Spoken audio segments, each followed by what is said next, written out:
নফল ইবাদতের 70টা ফরজ ইবাদতের সমান সওয়াব পাওয়া যেত মাহে রমজানে।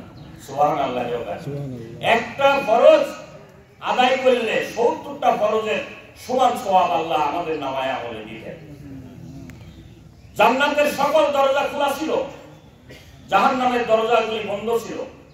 আমাদের অতীতে আমাদের পিতা মাতা ভাই বোন আত্মীয় স্বজন যারা চলে গেছেন তারা খুশিতে ছিলেন মাহে রমজানে। আজকে সব তালাবদ্ধ হয়ে যাচ্ছে। আমাদের এই ব্যক্তিদের জন্য, আমার বাপ, আপনার বাপ, আপনার মার জন্য আজকে প্রাণ খুলে দোয়া করি আমরা। তাদেরকে যেন মাফ করে দেন, তাদেরকে যেন জান্নাতের উচ্চ মাকাম তাদেরকে দান করেন। আমাদের রোজা, আমাদের সেহরি, আমাদের ইফতারি আল্লাহ যেন কবুল করেন। ঈদের জামাত শুরু হবে। হযরত ওমর ফারুক রাদিয়াল্লাহু তাআলা জামাতে ইমামতি করবেন। তিনি আসছেন না। সাহাবা আজমাইন রাদিয়াল্লাহু তাআলা একেবারে বসে আছেন, চিন্তিত সকলে। ঈদের মাঠ থেকে 2-3 জন চলে গেলেন হযরত ওমর ফারুক রাদিয়াল্লাহু তাআলার বাড়িতে। গিয়ে দেখছেন তিনি অঝরে ঘরের মধ্যে কান্নাকাটি করছেন। আমিরুল মুমিনিন, আপনি কান্নাকাটি করছেন, আজকে ঈদের দিন, খুশির দিন। আমি কান্নাকাটি এই জন্য করছি, আল্লাহ রাসূলের হাদিস যে রমজান মাসে তার গুনাহ মাফ করে নিতে পারলো না, তার মতো বদনসিব, তার মতো পোড়াকপালি লোক আর নাই। মহান রব এই রমজান মাসে আমার সবকিছু মাফ করে দিয়েছেন কিনা, আমার ইবাদতগুলি কবুল করেছেন কিনা তা তো আমি বুঝতে পারছি না। এই জন্য আমি ঈদের জামাতে যেতে সাহস পাচ্ছি না।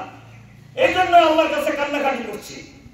সম্মানিত ভাই সকল, এই অনুভূতি নিয়ে যদি আমরা ঈদের জামাতে আসি, হযরত ওমর ফারুক রাদিয়াল্লাহু তাআলা তো সেই কথা বলেছেন যে আমার মা যদি আমাকে প্রসব নাই করতেন, আমি এক খড়কুটা হইতাম, একটা ঘাস হইতাম, তাই ভালো হতো। কাল জাহান্নামের অবস্থার সামনে আমি গিয়ে আল্লাহর কাছে কি কথাবার্তা বলব। সম্মানিত ভাই সকল, এই অনুভূতি আমাদের জাগ্রত হোক, আল্লাহকে পাওয়ার অনুভূতি জাগ্রত হোক, মুত্তাকি হওয়ার অনুভূতি আমাদের জাগৃত হোক।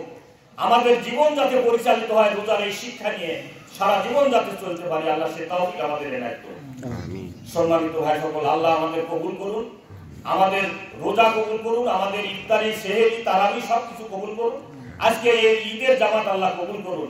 আমাদের জীবনের সমস্ত গুনাহ খাতা আল্লাহ মাফ করে দিন। আমাদের পিতা মাতা আত্মীয় স্বজন যাতে সুন্দরভাবে থাকতে পারে, আল্লাহ সেই তৌফিক এনায়েত করুন। আমাদের দেশটা ষড়যন্ত্রের শিকার হয়ে আছে, এই দেশটাকে আল্লাহ যেন ভালো রাখেন, সুন্দর রাখেন।